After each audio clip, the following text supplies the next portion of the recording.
Assalamualaikum warahmatullahi wabarakatuh. Perkenalkan, nama saya Nadia Ramdhani dari kelas D3 Gizi A dengan NIM PO 7131124053. Di sini saya akan menjelaskan tentang yang kebijakan dan peraturan yang Bapak kasih dari PPT.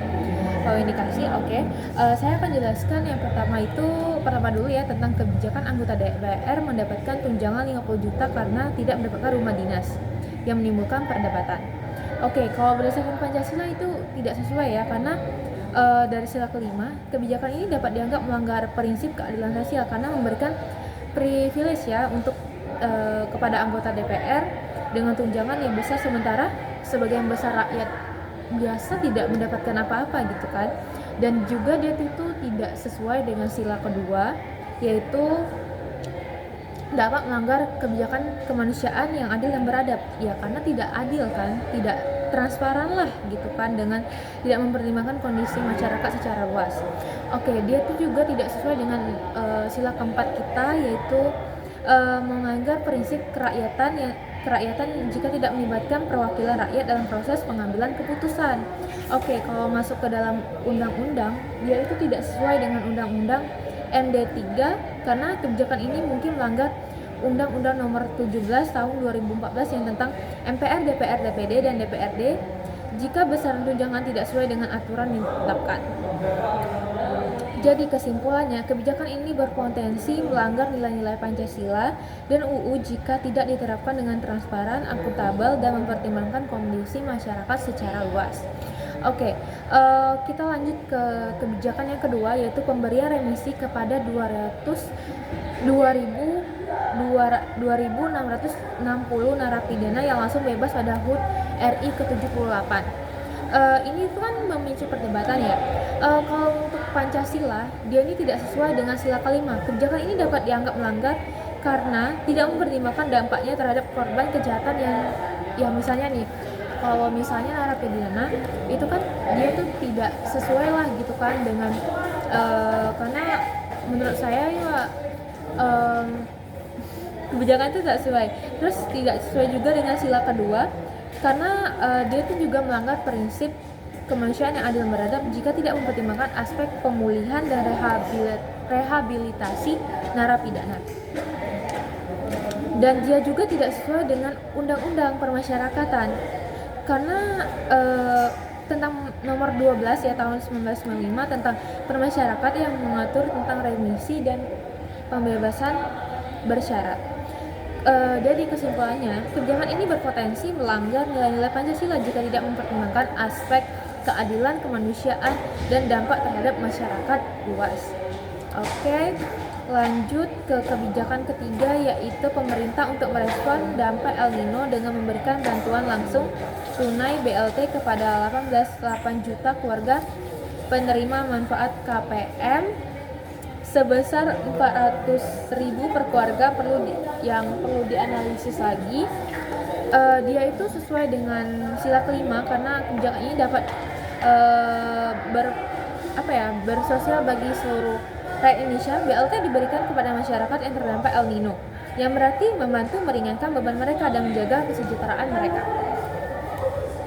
Dia juga sesuai dengan sila kedua. Kebijakan ini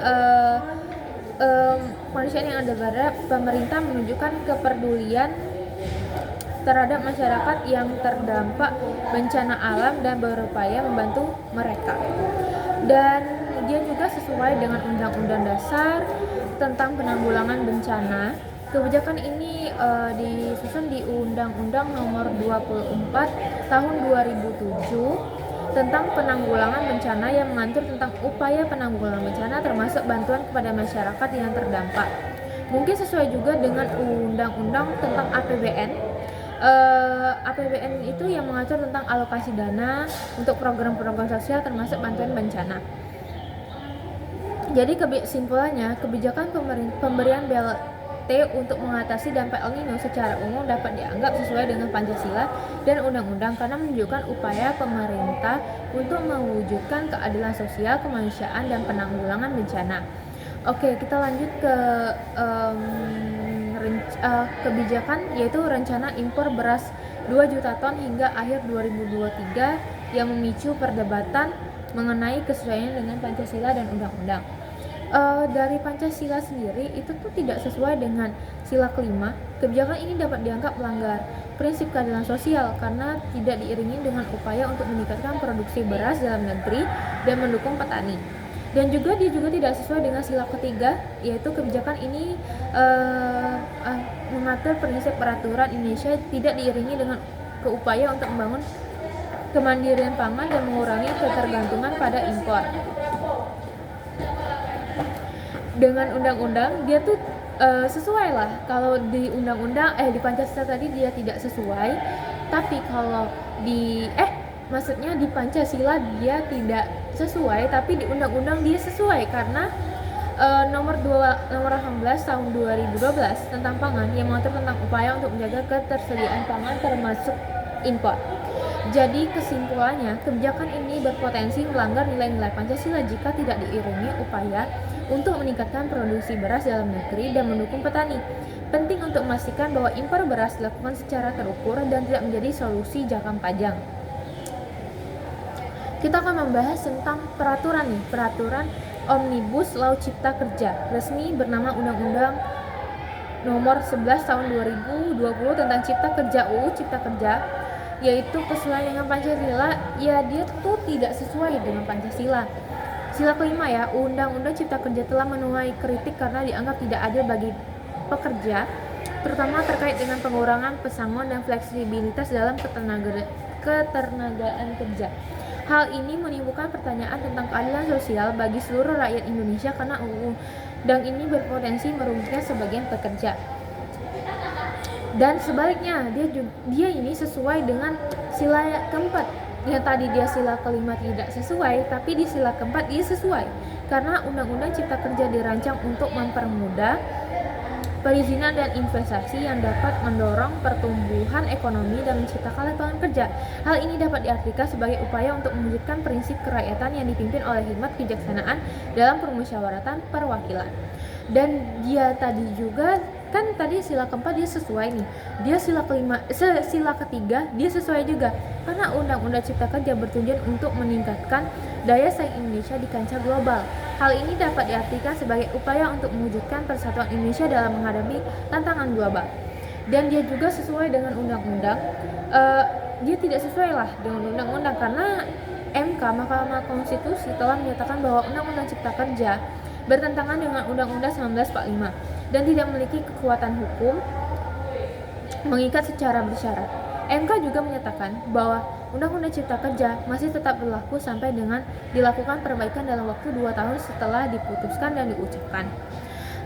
Dia juga mungkin sesuai lah dengan undang-undang lainnya, yaitu Undang-Undang Cipta Kerja merevisi sejumlah undang-undang yang terkait dengan ketenagakerjaan, investasi dan perizinan. Namun perlu dikaji lagi lebih lanjut apabila mengalami revisi. Terus kesimpulannya, Undang-Undang Cipta Kerja merupakan peraturan kontroversial dan menimbulkan perdebatan mengenai kesesuaian dengan Pancasila dan undang-undang. MK telah menyatakan bahwa Undang-Undang Cipta Kerja bertentangan dengan Undang-Undang 1945 dan tidak memiliki kekuatan hukum mengikat secara bersyarat.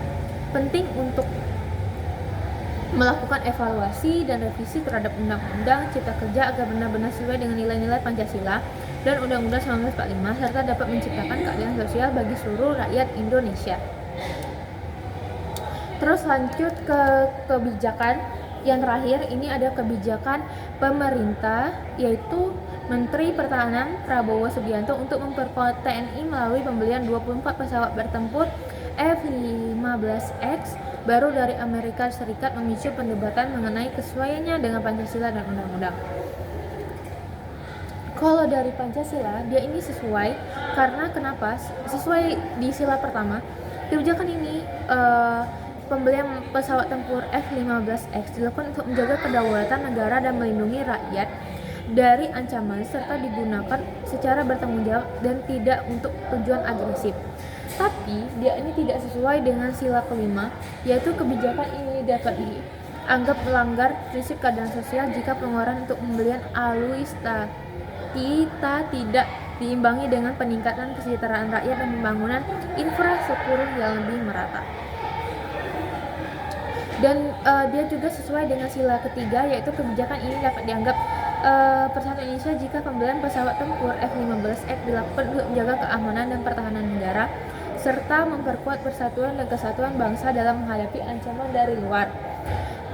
Dia juga sesuai dengan Undang-Undang tentang Pertahanan Negara. Kebijakan ini mungkin sesuai dengan Undang-Undang Nomor 3 Tahun 2002 tentang Pertahanan Negara yang mengatur tentang upaya untuk menjaga keamanan dan pertahanan negara termasuk pengadaan alutsista. Dia juga mungkin sesuai dengan Undang-Undang tentang APBN, yaitu kebijakan ini tentang anggaran pendapatan belanja negara APBN yang mengatur tentang alokasi dan anggaran untuk program-program pertahanan.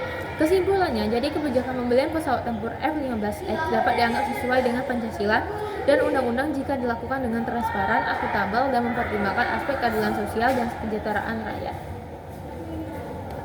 Oke, segitu saja pemaparan penjelasan dari saya, Nabila Ramadhani. Diharapkan semoga kalian juga mengerti yang menonton tentang kebijakan yang saya sebutkan tadi dan peraturan yang saya sebutkan tadi. Terima kasih.